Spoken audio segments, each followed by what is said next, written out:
Shalom, bagaimana kabar kalian? Di Forta kali ini, kalian akan saya pandu. Bersama dengan saya, Yosefa Reslianti, dan saya akan ditemani dengan Pak Yanuar Lesmana, dan kita akan berbincang mengenai menjadi pembelajar di tengah pandemi. Sebelumnya, saya ada beberapa pertanyaan untuk kalian. Siapa di sini yang sudah kangen sekolah? Siapa di sini yang sudah bosen sama yang namanya Zoom? Atau siapa di sini yang nggak tahan pengen ke sekolah buat ketemu sama teman-teman ataupun ketemu sama guru? Sama, saya juga. Saya juga kangen dengan suasana kelas. Saya juga kangen untuk belajar di kelas, mengajari kalian, menasihati kalian, bahkan bercanda dengan kalian di kelas. Karena bercanda di Zoom itu nggak lucu, benar ya Pak Yan? Nah, baik. Kita akan berbincang dengan Pak Yanuar Lesmana. Bagaimana kabarnya, Pak? Baik. Puji Tuhan ya, puji Tuhan baik. Saya juga baik, Pak. Oh, saya tidak. Oh iya. Ya, puji Tuhan juga baik ya, Iya, Bu ya. puji Tuhan ya kita semua ini sehat sehingga kita bisa berbincang dalam kesempatan saat ini. Gitu ya, Pak Yan. Pastinya. Baik, bagi kalian Para siswa. iya, bagi kalian para siswa. Mhm. Kita langsung saja ya, kita akan berbincang dengan Pak Yanuar. Mhm. Pandemi COVID-19 yang Oke. sudah berlangsung sudah cukup lama ya. Kalau kita hitung sih sudah 1 tahun lebih. 1 tahun lebih, Ya betul. bahkan beberapa hari yang lalu, kita mengadakan graduation atau pelepasan kelas 12 dengan daring, jadi secara online. Dengan kata lain, mereka adalah generasi learn from home. Begitu Pak Yanuar. Nah, bagaimana pendapat Bapak tentang fenomena ini? Apakah dampak COVID ini terhadap dunia pendidikan? Oke, terima kasih Bu Seva.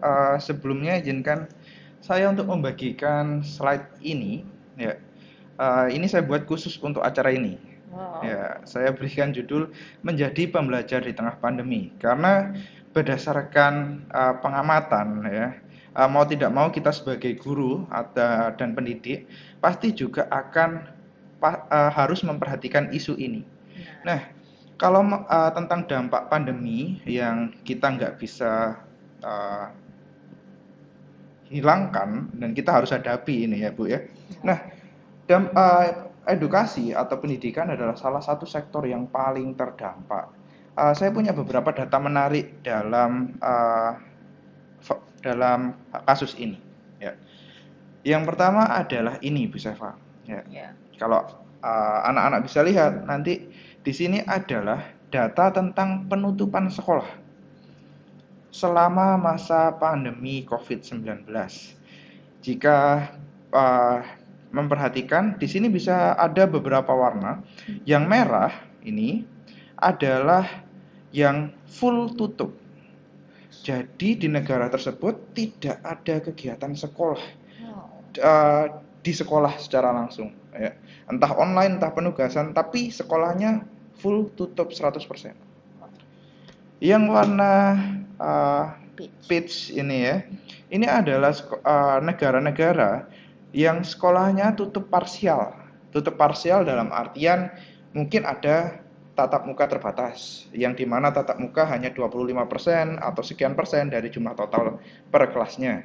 Ada juga yang mungkin menggunakan sistem shift, yang 1 minggu Senin Selasa masuk kelas ini, Rabu Kamis masuk yang kelas yang lain.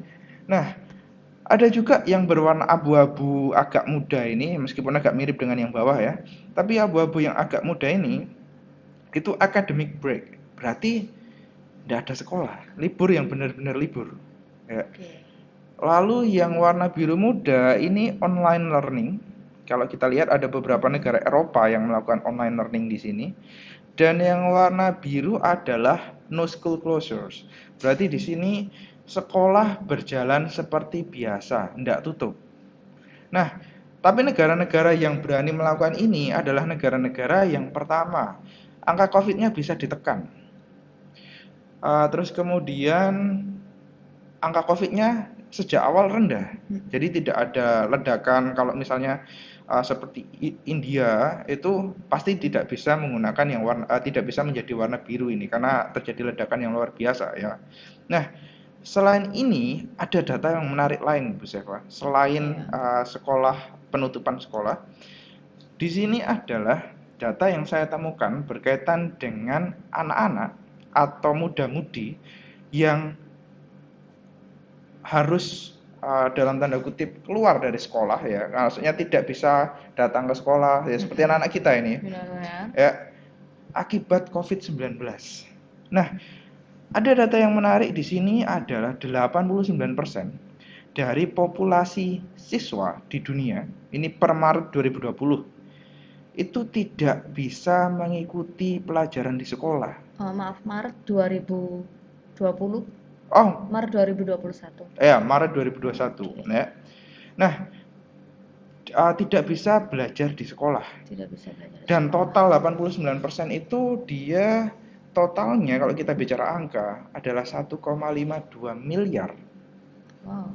Siswa atau muda-mudi dan anak-anak yang nggak bisa sekolah. Dan ada juga di sini ada klasifikasi yang menarik. Ini data diambil dari WHO ya. Yang pendidikan, bahwa ada 267 juta anak muda ya, yang people yang diklasifikasikan sebagai NEET.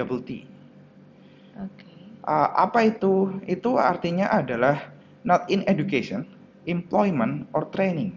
Jadi anak tersebut tidak sedang dalam masa menempuh pendidikan, tidak juga bekerja, dan tidak juga dalam masa pelatihan. Kalau pelatihan ini contohnya kayak SMK gitu ya Bu ya.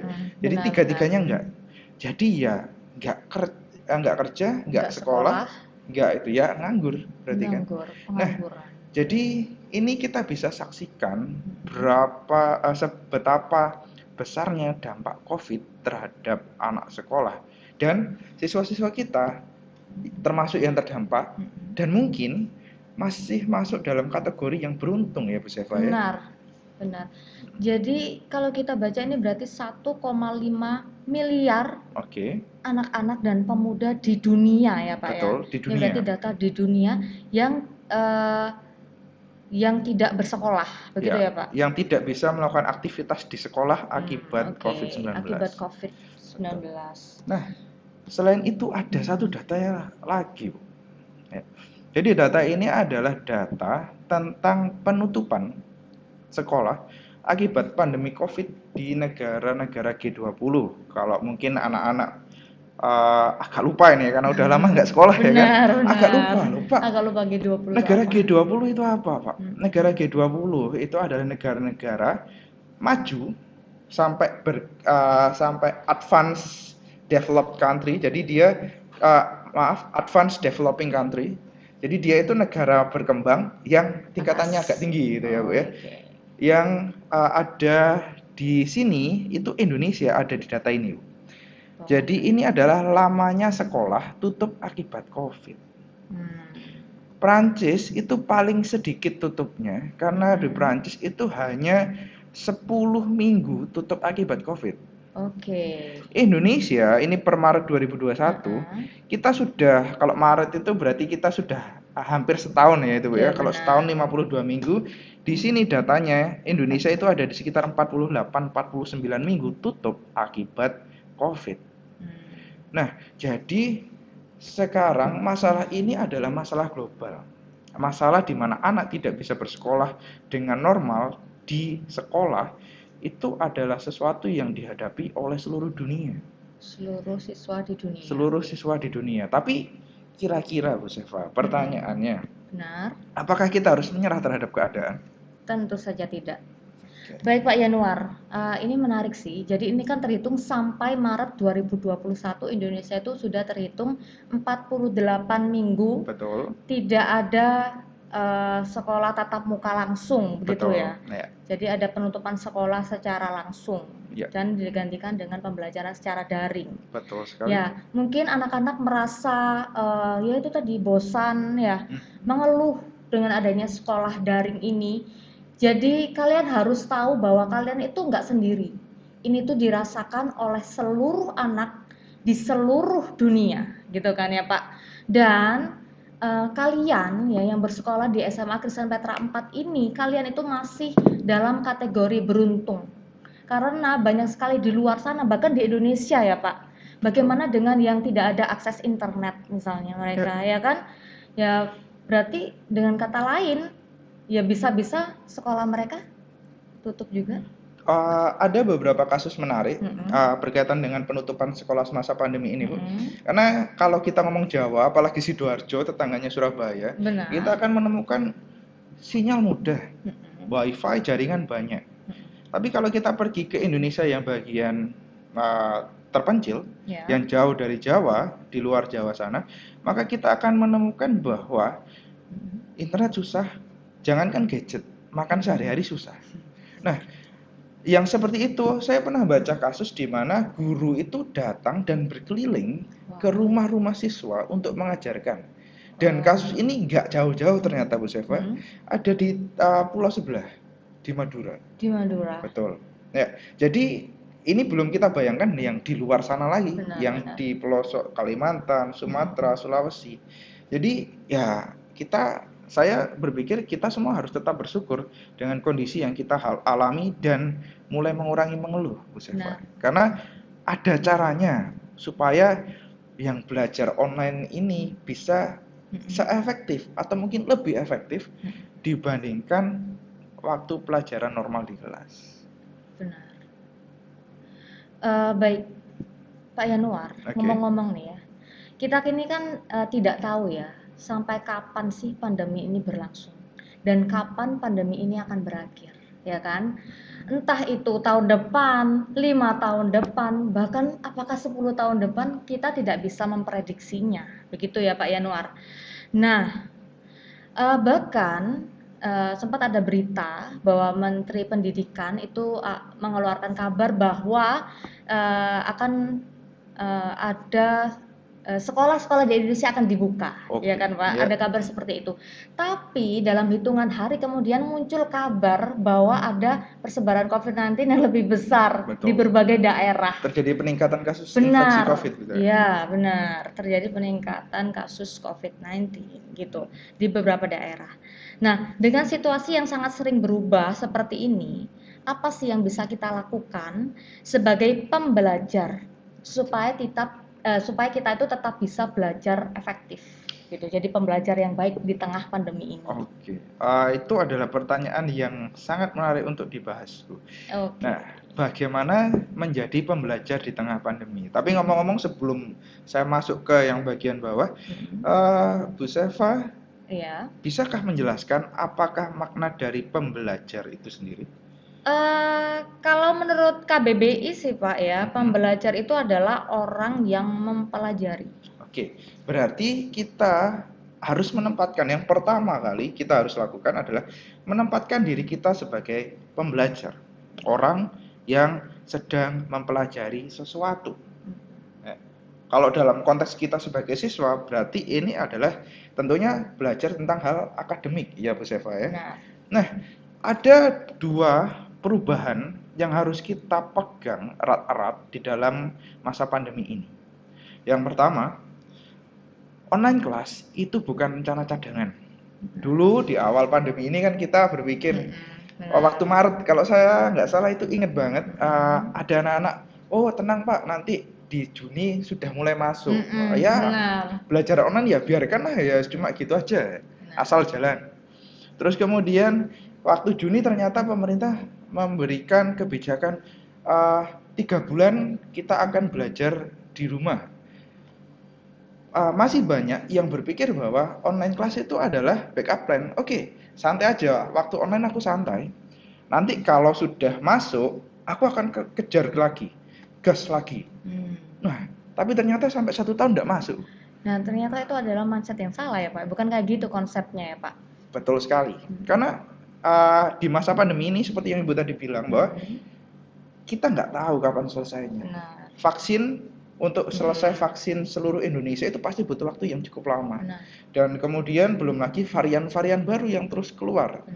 Nah, yang harus kita rubah pertama kali adalah bagaimana cara kita berpikir bahwa kelas online itu bukan lagi rencana cadangan, tapi harus digarisbawahi. Kelas online adalah kelas normal yang baru.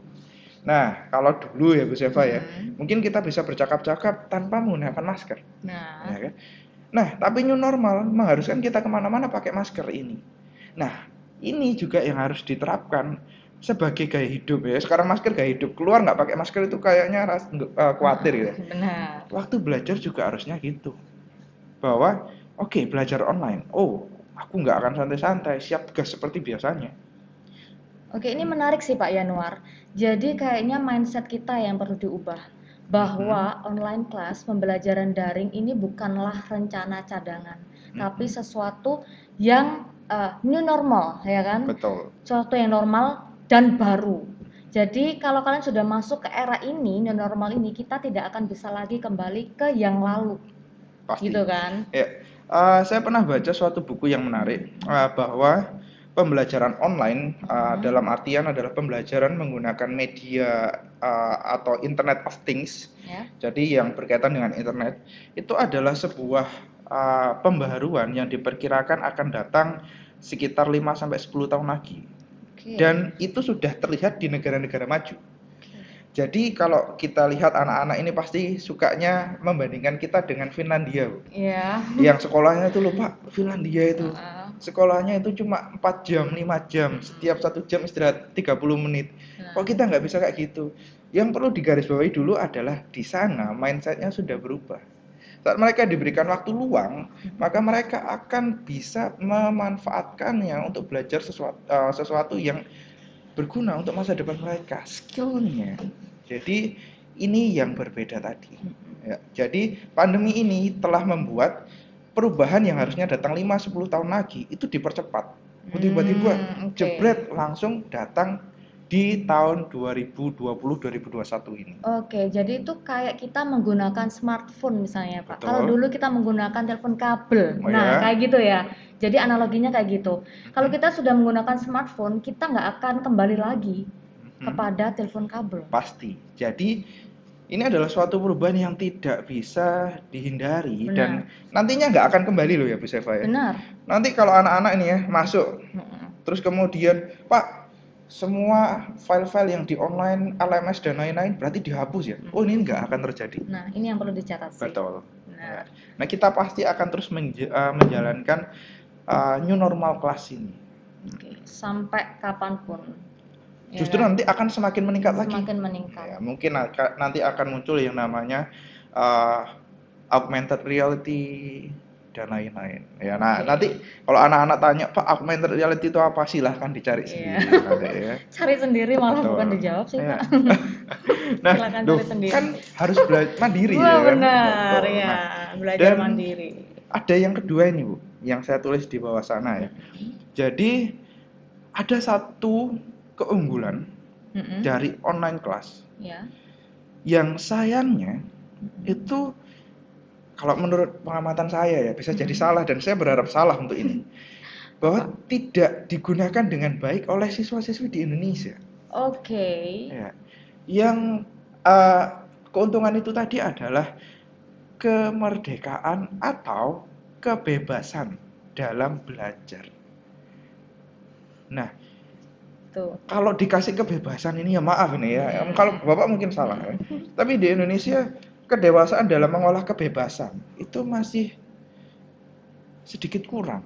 Bisa jadi malah, waduh sekolahnya online, nanti sambil dengerin ceramah buka online games, Nah, dengerin YouTube, waduh. buka Instagram.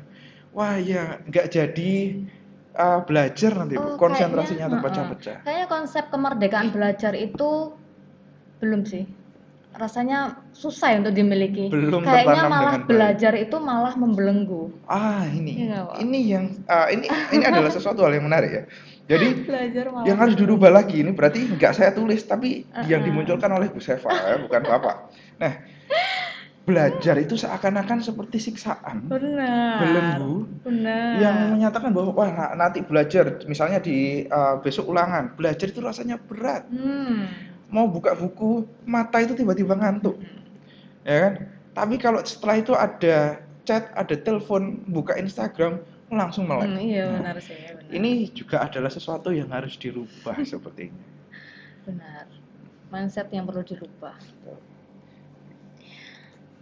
Baik, Pak Yan, Mhm. mungkin ada pertanyaan lagi nih, Pak. Oke. Apa sih atau bagaimana sih cara belajar yang cocok, cara belajar yang efektif Efektif. untuk diterapkan di masa pandemi ini? Oh, ada banyak caranya, tapi saya bisa memberikan satu tawaran ya, Bu ya, tentang model ini. Jadi bolehlah nanti. Boleh, Jadi kalau silakan. dari ahli-ahli lain itu pasti ada banyak. Nah, saya mengutip Oke, dari buku yang saya baca. baik, boleh. Nah, Wow. ini sekedar tambahan pendukung sebelum Bapak masuk ke data sana. Nah, ini adalah sebuah data yang diambil tentang dampak COVID-19 terhadap pendidikan di India. Hmm. Ini bukan di Indonesia. Hmm. Nah, kalau di India di sini yang diteliti adalah ada penduduk usia 7 sampai 17. Berarti ini usia SD sampai SMA ya, Bu ya. Oh, sebentar Pak, sebelumnya. Kenapa pakai data dari India? Karena saya mencari data dari Indonesia belum Oh, ketemu. belum ketemu. Iya. Atau mungkin ada kemiripan mungkin Pak dalam bidang Pasti. pendidikan. Kalau untuk kemiripan, ya level India Indonesia itu pendidikannya 11-12. Dalam artian kita sama-sama negara berkembang yang sedang berusaha untuk menjadi negara maju. Oke. Meskipun ya memang beda secara umum ya pasti beda ya Bu antara India dan sama Indonesia. Tapi kurang lebih data di sana bisa kita gunakan untuk menggambarkan data di Indonesia. Nanti kita ambil apa yang kita bisa aja ya. Kita lihat di sini ada yang perlu diperhatikan. Ini adalah penelitian terhadap penduduk usia 7 sampai 17. Ini pendidikan SD sampai SMA. Ini 18 sampai 22. Ini S1 kurang lebih ya Bu Seva. Kemudian 23 ke atas ini dia diteliti sampai 59. Ini artiannya adalah S2 ke atas ya. S2 S3. Jadi ya memang kelompok umurnya lebih tinggi. Tapi ada satu hal yang menarik. Sampel-sampel ini diteliti berdasarkan waktu yang digunakan untuk selama pembelajaran online. Nah, ada yang namanya online class. Jadi rata-rata waktu yang dihabiskan dalam satu hari untuk melakukan online class. Di sini yang di kelompok umur pertama adalah 3,69. Berarti sehari itu belajarnya 3,69 jam. Oh, ini jam ya? Ya. Nah, katakanlah kalau kita Indonesia ini ya, kalau anak-anak Petra 4 ini kan berarti belajarnya mulai dari 8.15 sampai 12.45. Betul. Berarti kita bisa hitung, itu kurang lebih berapa jam? Ya. Berarti kalau 8.15 sampai 12.45 ya sekitar 4 jam, 4,5 jam. Jadi nggak jauh beda ya di sini. Nah, untuk yang kuliah S1 ini ada 2,98 jam. 3 jam lah. 3 jam dan kemudian yang di atas itu adalah 2,65 jam. Ini pembelajaran online di India. Jadi kurang lebih sama ya. Nah, ada yang menarik di sini, ada self study dan sosial media. Mari kita bahas yang sosial media dulu. Untuk yang 7 sampai 17 sosial media ini dikit. Hanya 1,68 jam per hari. 2 jam ya per hari. Ya. Kebanyakan kemungkinan karena di sini ada kelompok penduduk mudanya. Tapi data ini akan meningkat ya pada usia kelompok yang sudah punya sosial media secara aktif. 18 sampai 22 ini dia 2,64 jam sehari. Bayangkan. Waktu yang digunakan untuk belajar di sekolah sama yang untuk sosial media itu sama. Kurang lebih sama. Nah, ini adalah sesuatu yang bisa diefisienkan. Ya kan? Daripada untuk sosial media, kenapa nggak nambahi belajar? Wah, tapi ternyata di India itu ada satu yang menarik adalah self-study. Jadi mereka melakukan self-study. Nah, ini adalah komponen yang saya suka, tapi yang saya ragukan, maaf ini ya, penduduk Indonesia ya, yang bisa dilakukan di Indonesia. Bapak nggak tahu, kalian tanyakan diri kalian sendiri, jika kalian punya waktu free time 3 jam, apa yang kalian lakukan? Apakah kalian akan belajar self study atau kalian akan sosial media, game dan lain-lain? Kalian yang tahu jawabannya. Kalian sendiri yang bisa menjawab ya Pak Yanuar. Tapi menarik sih Pak, karena waktu kita belum online ya, online class itu kan kita dari pukul 6:30 nih. Betul. Sampai pukul 3 sore. Betul. Ya kan?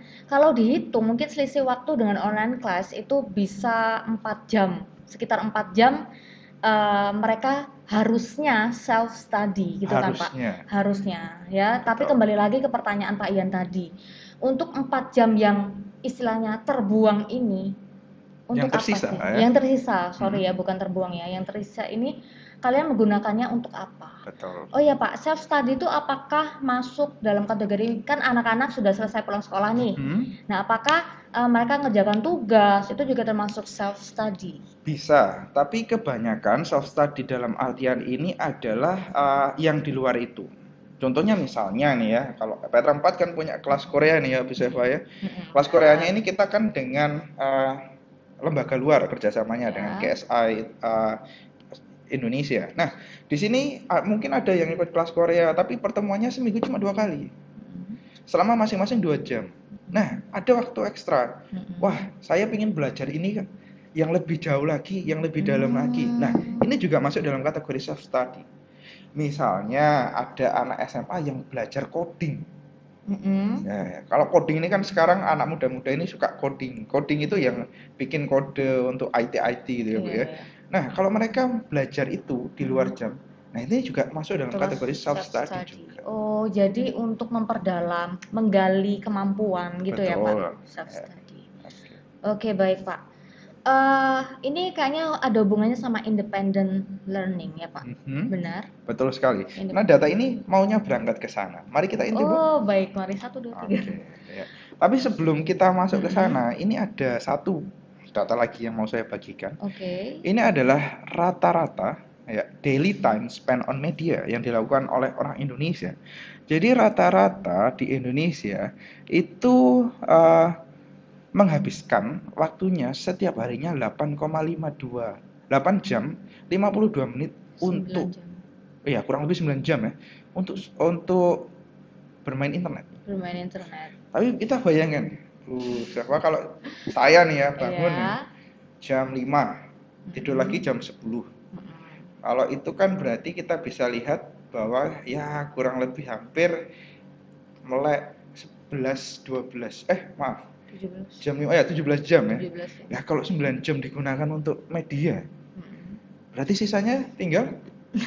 Nah, Ya, itu oke. yang harus dijawab tadi. Nah, kita balik ke sini tadi. Oh, oke Pak. Bahwa Bisa. ada satu pendapat, ini bukan pendapat Bapak, ini adalah pendapat yang Bapak endorse dari buku yang Bapak baca ya. Maksudnya di endorse itu bukan dibayar kan. Di endorse itu artinya Bapak mendukung itu. Saya Oke. udah bayangin Bapak selebgram jadi. Beda. Jadi Beda. Bapak mendukung ide itu dan Bapak setuju. Pandemi Covid ini adalah sesuatu yang tidak bisa kita harapkan besok hilang, tiba-tiba hilang, itu nggak bisa. Oke. Tapi yang bisa kita lakukan adalah mungkin melihat ada berkat di balik musibah. Ya. Ya, Mungkin ada peribahasa Indonesia yang seperti itu ya, Bu ya. benar. Nah, salah satunya adalah ini. Ya, Indonesia, pemerintah Indonesia telah sejak lama berusaha merubah yang dulunya teacher centered learning. Jadi kalau zaman dulu waktu kita sekolah mungkin kita mendengarkan guru saja ya, gurunya ceramah terus menjadi student centered learning. Ya, jadi harusnya yang menjadi apa ya, pusat dari pembelajaran itu adalah siswanya, siswa yang aktif. Nah, tapi keinginan ini sepertinya sulit untuk terwujud. Tapi setelah COVID ini terjadi, Benar. ada perubahan yang nyata. Meskipun dalam situasi ini terkesan terpaksa, ya terpaksa keadaan, tapi akan ada suatu perubahan di mana siswa ini diharapkan bisa melakukan yang namanya student centered learning. Pertanyaannya, ya, apakah anak-anak Petra 4 dan anak-anak Indonesia siap untuk menghadapi perubahan itu dan yang paling penting mau untuk menghadapi atau mau melakukan itu. Betul kan Bu Seva? Betul. Itu dijawab masing-masing ya, pribadi Betul. masing-masing. Apakah kalian mau untuk menjadi pembelajar yang aktif, bukan menjadi pembelajar yang pasif? Karena itu tadi ya, kita ini sudah menuju ke student centered learning gitu kan ya Pak. Harusnya diharapkan sudah tercapai sejak beberapa tahun lalu. Benar. Nah, justru Oke. ya kita harus mengejar.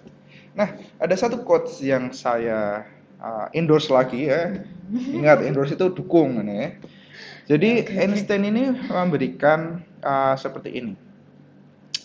Education is what remains after one has forgotten what one has learned in school. Ya.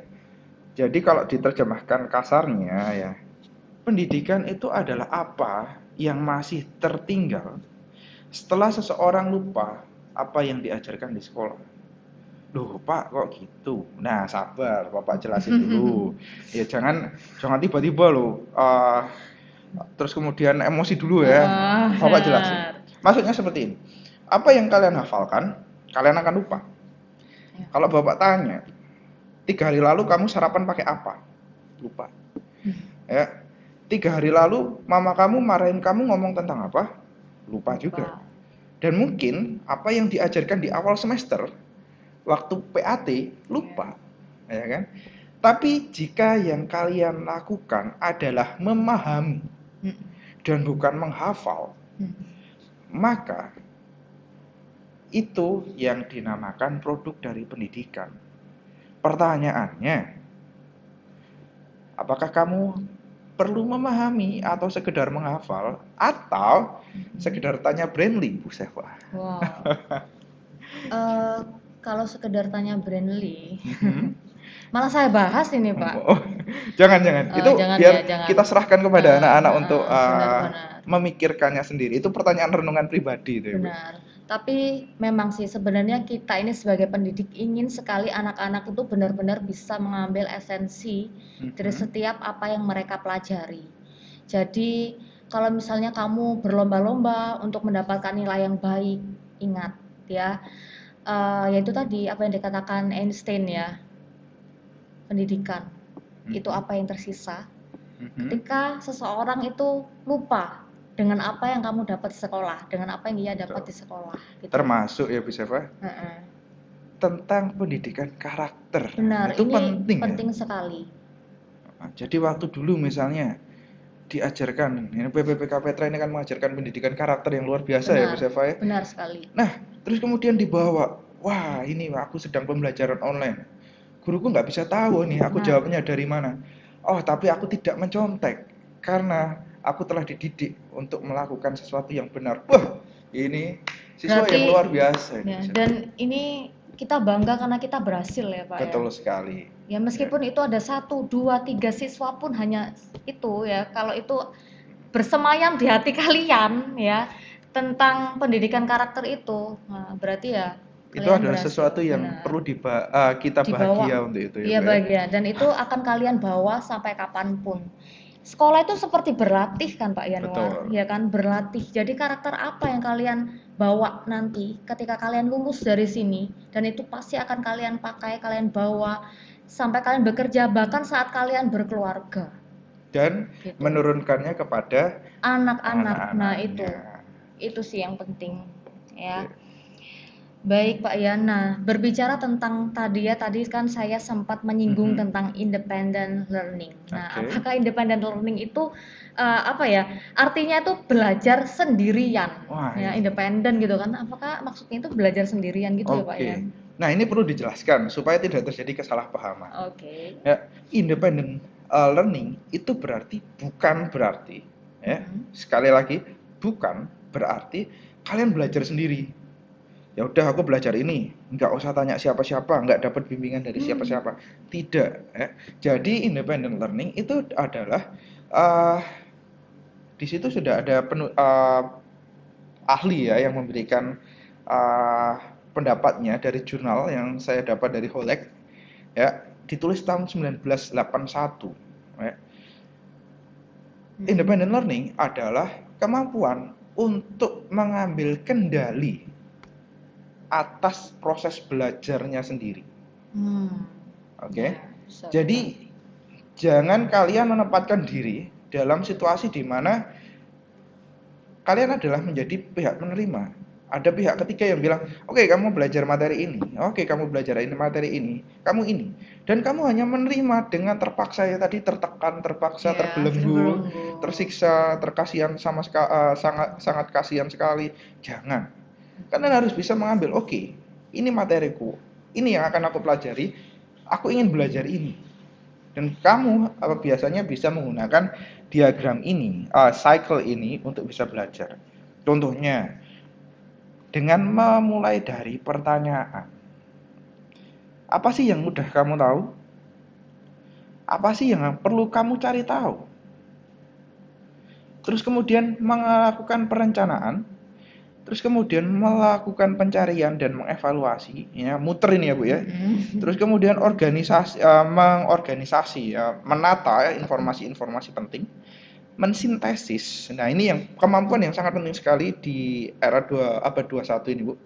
Karena kita akan kemampuan untuk mensintesis informasi itu adalah salah satu basic skill yang diperlukan di 21st century skills. Ada juga merefleksikan, mengkomunikasikan. Nah, ini yang tadi, Bu. Jadi kita nggak sendiri ya. Kita mengkomunikasikan. Misalkan Bapak bingung, Bapak tanya Bu Seva. Saat Bapak tanya, Bapak kan harus paham dulu apa yang Bapak tanyakan. Nah, itu. Bu Seva dari sudut pandang lain memberikan jawaban dari sudut pandangnya, mungkin itu akan menjadi sebuah jalan untuk Bapak menyelesaikan masalah yang Bapak temukan.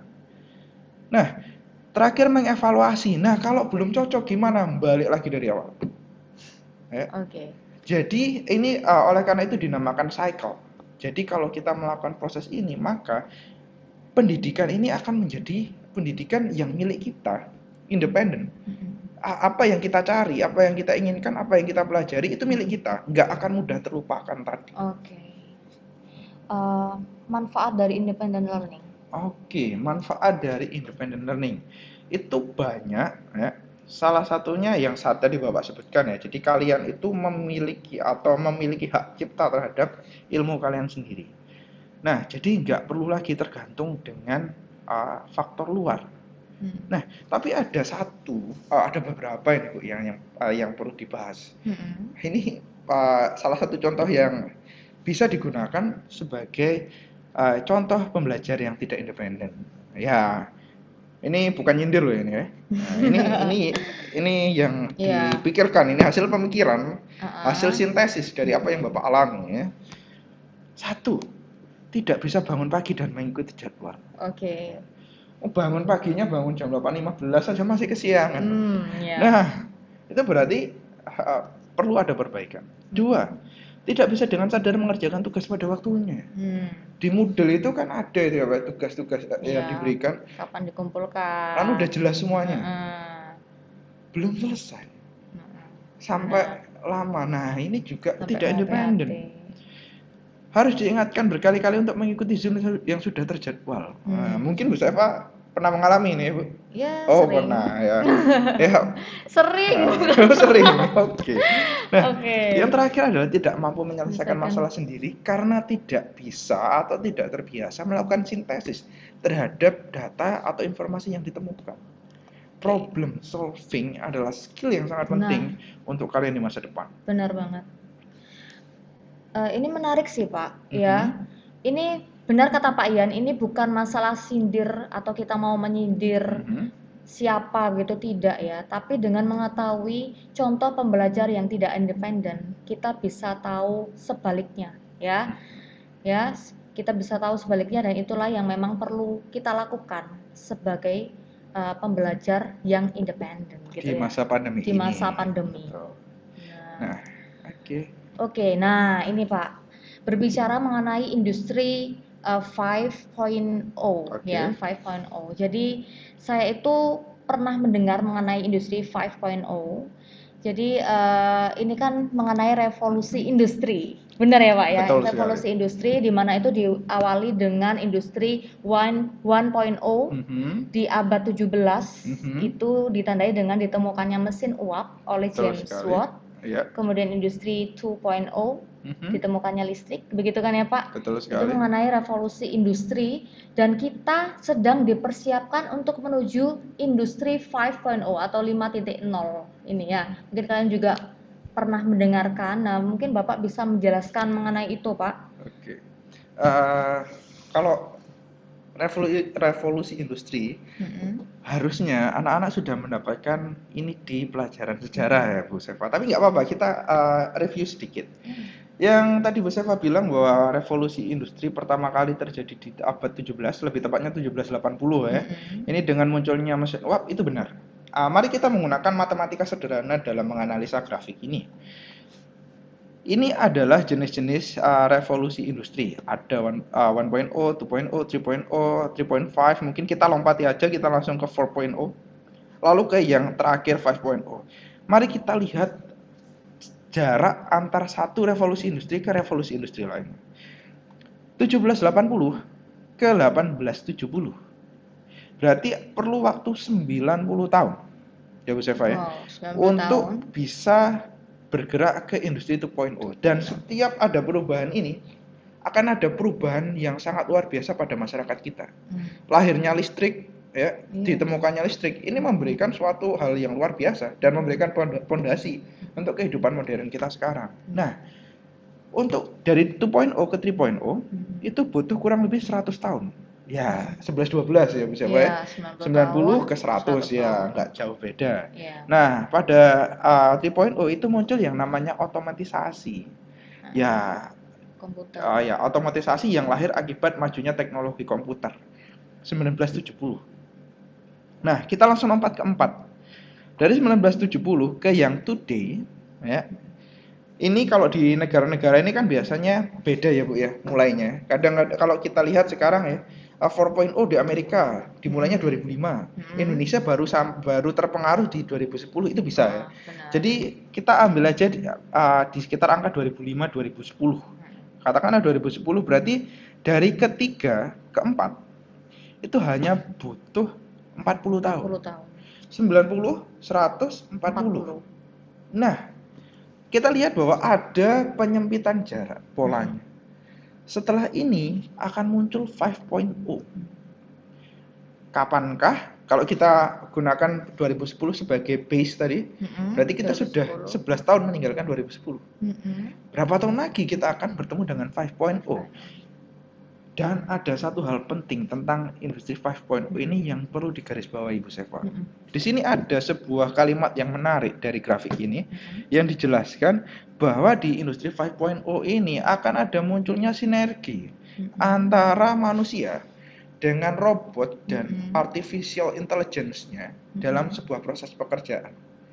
Jadi manusia di sini ya, ini bisa dilihat ya.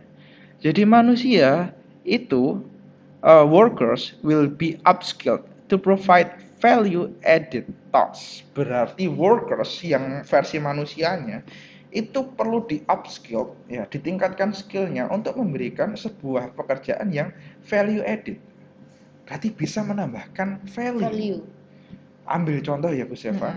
Nah, kalau untuk dalam industri manufaktur ini yang akan diperkirakan terdampak besar ya, kita biasanya menggunakan tenaga manusia. Kalau di Indonesia sepabrik rokok, pabrik kipas angin, kalau kita lihat Sidoarjo, Mas Pion dan sekitarnya, itu masih menggunakan tenaga manusia. Ya kan? Di 5.0 maka yang manufaktur seperti ini akan digantikan robot. Ya. Nah, terus manusianya yang diterima kerja itu adalah manusia-manusia yang punya skill yang bagus, skill yang berbeda, skill yang bisa memberikan nilai tambah terhadap pekerjaannya. Jadi di sini kita bisa bayangkan bahwa lapangan pekerjaan ke depan itu akan semakin sempit, tapi penduduknya semakin banyak. Dan artinya persaingan akan semakin tinggi. Pertanyaannya, yang menghadapi industri 5.0 yang paling depan ini kan pasti anak generasi muda. Benar. Apakah kalian siap untuk menghadapi persaingan di industri 5.0? Mungkin pertanyaan ini tidak perlu dijawab. Iya, dia dijawab masing-masing. Kita akan serahkan kepada anak-anak untuk menjawabnya sendiri. Jika belum siap, kalian punya waktu untuk mempersiapkan. Jika kalian memilih untuk bersantai, Yang jelas dunia tidak akan berhenti berputar dan menunggu Iya, kita. benar. Benar Kalian sekali bisa Pak Yan. jadi tergilas zaman. Ya, Bapak tidak tahu apa yang akan terjadi di masa depan, tapi sepertinya itu sih yang bisa Bapak sampaikan dalam kegiatan kali ini. Oke. Silakan Bu Seva. Baik, terima kasih Pak Yan. Ini sangat berkualitas dan menambah wawasan kita semua mengenai independent learning dan juga industri 5.0 ya. Memang ya, ada banyak sekali waktu yang disisakan setelah online class atau pembelajaran daring. Dan itu memang menuntut kita untuk bisa belajar secara mandiri, meningkatkan kemampuan kita atau skill kita dan lain sebagainya. Pak Yanuar, Ya. yang perlu dipersiapkan anak-anak ya, mungkin yang pertama kali yang harus dilakukan adalah mengubah mindset kita bersama bahwa sekolah online ini bukanlah rencana cadangan dari siapapun, bukan. Ini adalah sesuatu yang normal atau ini adalah normal yang baru, new normal yang memang harus kita hadapi. Dan kita tidak bisa kembali ke masa lalu. Kita tidak bisa kembali lagi pada keadaan yang sebelumnya. Meskipun pandemi ini berakhir, kita tidak bisa melakukan lagi sekolah seperti sebelum pandemi. Karena kita semua sedang dipersiapkan menuju industri 5.0. Di mana ya bisa kita dengar itu tadi bahwa ini akan banyak terdampak di bidang manufaktur ya, di mana mungkin pekerja mungkin bisa dikatakan buruh ya Pak ya. Oke. Dan banyak jenis pekerjaan yang lain dan pastinya, jenis Bu, ya. pekerjaan yang lain yang apa ya Akan digantikan oleh robot ya, digantikan oleh robot ya. Kita tidak tahu itu berapa tahun mendatang sih, masih lama. Kita tidak bisa bersantai seperti itu ya. Kita bisa lihat tadi dari industri 3.0 ke 4.0 saja cepat ya, dan ini kita memang sudah kayak dipaksa untuk mempersiapkan itu semua, baik kamu sadar atau tidak ya, tapi ayo bangun ya. Kalian kelas 10, 11 itu cuma 2 tahun lagi kalian akan kuliah, dan kalian cuma 4 tahun lagi untuk memasuki dunia pekerjaan. Waktu itu berjalan begitu cepat ya Pak Yanuar, dan ini yang bisa kami bagi kepada kalian bahwa kita tidak bisa bersantai-santai gitu. Jadi independent learning itu memang sangat penting gitu ya anak-anakku semuanya. Dan itu juga menjadi PR bersama untuk kami para pendidik untuk membangunkan kalian ya. Kita tidak bosan sih untuk mengingatkan kalian ya, tapi betapa kita sangat berbahagia jika kalian itu bisa menjadi anak-anak yang tidak perlu gopo-gopo untuk gabung ke Zoom untuk mengerjakan tugas. Ayo, kamu harus mandiri ya, karena ini zaman kalian untuk mempersiapkan menuju ke industri 5.0. Mungkin itu saja yang bisa kita perbincangkan ya. Begitu banyak sih Pak, ini sudah cukup lama. Semoga kalian bisa mengikutinya dengan baik dari awal sampai akhir ini ya, selesai for talk ini. Menurut kami sih ini adalah hal yang penting yang bisa kami sampaikan kepada kalian, generasi penerus bangsa. Oke, akhir kata, terima kasih Pak Yanuar. Selamat berjuang bagi kalian semua. Selamat belajar secara mandiri dan berhenti mengeluh. Terima kasih, sampai jumpa. Tuhan memberkati.